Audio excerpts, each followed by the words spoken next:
Hello guys, welcome to my channel. This is Akshara. If you are new to my channel, just do subscribe, and before going into the video, let me tell you one thing. In this generation, we got to know the importance of English. At the same time, lot of questions regarding English language were also raised. Here's the solution for every question you have with English. And there might be your friends who are facing the same problem with English. Do share for them after you watch it. And I'm sure it worth watching. So let's go. First, get the clarity on what you have to learn. Do you want to learn academic English, grammatical English, competitive English, fluent English, or proficient English? These are five different aspects of English learning. Firstly, academic English, which means the subject part in our school, college, or universities. For that, we just need to pay complete attention on the subject of our text and materials. And that's enough to score good marks in our classroom, right? And next one is grammatical English. For this, we should learn every rule and exceptions in English grammar. Basically, English is a vast subject. There's always something to learn, even we have learned a lot. For this, we have to achieve perfect understanding and usage of each word in English language.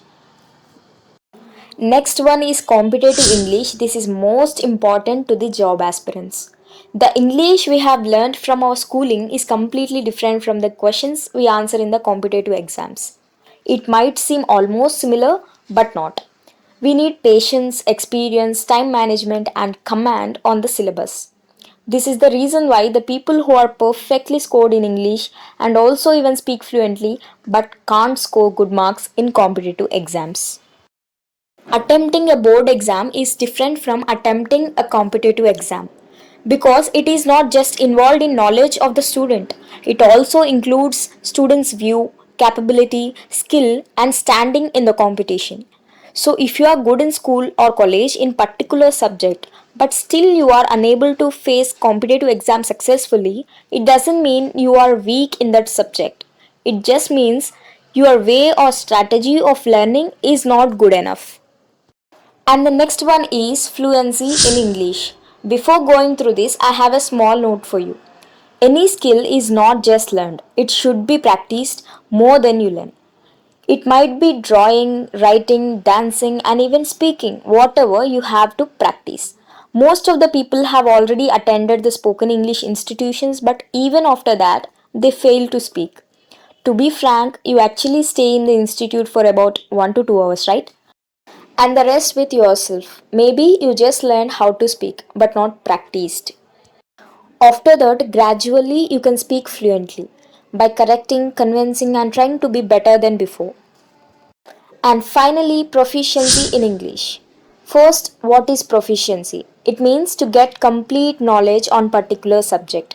Here it means in English, proficiency means you should know the levels of English learning. Grammar, vocabulary, language speaking, learning different accents, for example, British English, American English, whatnot, everything that includes in advancement of knowledge. This proficiency is mostly required to those who want to teach English language.